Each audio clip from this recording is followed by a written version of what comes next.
नमस्ते, मेरा नाम डॉक्टर कौरबी झाड़े है। मैं वेस्कुलर एंड इंटरवेंशनल रेडियोलॉजिस्ट हूँ। आज के इस वीडियो में हम समझने की कोशिश करेंगे एक कॉमन प्रोसीजर जिसका नाम होता है बायोप्सी। बायोप्सी यानी क्या? जब शरीर में एबनॉर्मल टिश्यू का ग्रोथ होता है तो उसको हम एक छोटी नीडल डाल के टेस्ट करते हैं, कैंसर है, ये नॉन कैंसरस है या इन्फेक्शन है, और इस हिसाब से इसका आगे का ट्रीटमेंट डिसाइड किया जाता है। बायोप्सी के बारे में बहुत कॉमन मिथ जो हम लोग डे टू डे प्रैक्टिस में देखते हैं कि जब ट्यूमर होता है तो लोगों के दिमाग में एक ही चीज़ आती है कि ये कैंसर है, और जब उनको बायोप्सी एडवाइस की जाती है तो हर कोई एक ही क्वेश्चन बोलता है कि नीडल डालने से वो कैंसर फैल जाएगा। सो ये एक बहुत बड़ा मिथ है और इसके बारे में मैं थोड़ा डिटेल में आपको फैक्ट्स बताना चाहूँगी। जब तक हम उस ट्यूमर में नीडल नहीं डालेंगे हमें ये कभी नहीं समझेगा ये इन्फेक्शन है, ये कैंसर है या ये कौन से टाइप का कैंसर है, क्योंकि जब हम नीडल डाल के उसमें से टुकड़ा निकाल कर भेजते हैं उसको माइक्रोस्कोप में देखा जाता है और उसी में अलग अलग टाइप की टेस्टिंग होती है। और आज के सिचुएशन में ट्रीटमेंट इतने एडवांस है कि हम वो जो बायोप्सी सैंपल है उसमें कौन सा ट्रीटमेंट इफ़ेक्टिव होगा ये सारी मॉलिक्यूलर लेवल की टेस्टिंग होती है और इस हिसाब से उसका ट्रीटमेंट डिसाइड किया जाता है।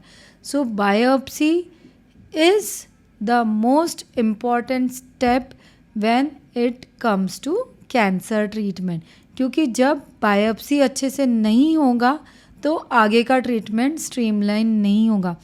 बहुत बार होता है कि अगर बायोप्सी में टिश्यू अच्छे से नहीं आया, सैंपल अच्छे से नहीं आया तो रिपीट बायोप्सी भी करना पड़ता है, क्योंकि everything is dependent on the sample, किस तरीके का टुकड़ा निकला और उसमें आगे की टेस्टिंग कैसी होती है। सो बायोप्सी करना ज़रूरी होता है most of the cancerous treatment में या ट्यूमर्स में, कि समझने के लिए ये कौन से टाइप का है और इसमें कौन सा ट्रीटमेंट इफ़ेक्टिव है। सो ये एक जो मिथ है कि बायोप्सी से कैंसर फैलता है, ऐसा नहीं है।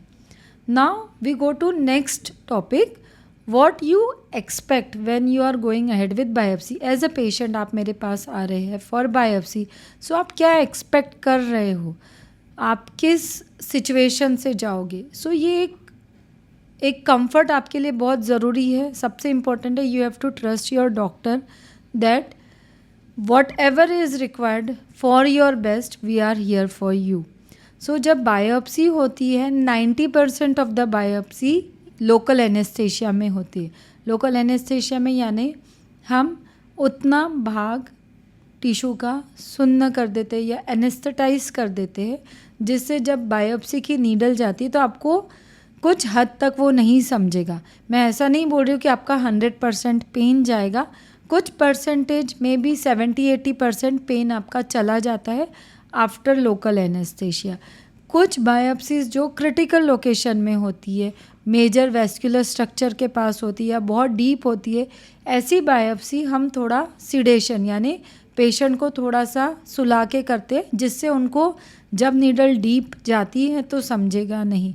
सो इस प्रकार से 90% बायोप्सी अंडर लोकल एनेस्थेशिया होती है और एक 10% बायोप्सी अंडर सिडेशन या थोड़ा सा एनेस्थेशिया में की जाती है।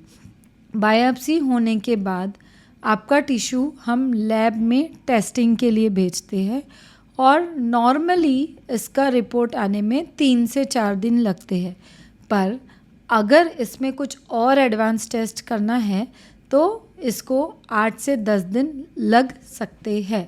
सो ये हो गया what you expect as a patient when you come for biopsy. Biopsy होने के बाद बहुत लोगों में एक डर बना रहता है, क्योंकि सबसे पहली बात तो डायग्नोसिस, कैंसर निकलेगा नॉन कैंसर। सो जब तक रिज़ल्ट नहीं आता है आपको रिलैक्स रहना है, वेट रहना और हर चीज़ का ट्रीटमेंट पॉसिबल होता है। बायोप्सी होने के बाद हम एक छोटी सी स्टिकिंग लगाते हैं जहाँ से बायोप्सी की जाती है, उसको आप नॉर्मली 24 आवर्स बाद निकाल सकते हैं। बहुत लोग डर के मारे वो निकालते नहीं हैं कि ब्लीडिंग होगा या ऐसा कुछ। ब्लीडिंग रोकने के बाद ही हम उधर स्टिकिंग लगाते हैं, तो नॉर्मली आप 24 आवर्स बाद खुद घर में वो पट्टी निकाल सकते हैं। कुछ लोगों को थोड़ा सा पेन होता है बायोप्सी साइट पे 3-4 दिन तक। सो नॉर्मली हम एक पेन किलर देते हैं। अगर आपको पेन हो रहा है तो आप वो पेन किलर ले सकते हैं। सो इस वीडियो में मैंने आपको समझाने की कोशिश कर रही हूँ कि बायोप्सी क्या होता है, जब आप हॉस्पिटल में आते हो तो आप क्या एक्सपेक्ट करते हो, और बायोप्सी के बाद आपको क्या केयर लेनी है। फिर भी इस टॉपिक रिलेटेड अगर आपको और कुछ इन्फॉर्मेशन चाहिए तो आप नीचे दिए हुए नंबर पे मुझे कांटेक्ट कर सकते हैं, क्योंकि diagnosis of cancer itself is a stressful thing.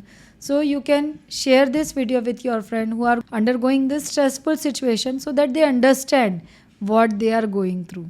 Thank you.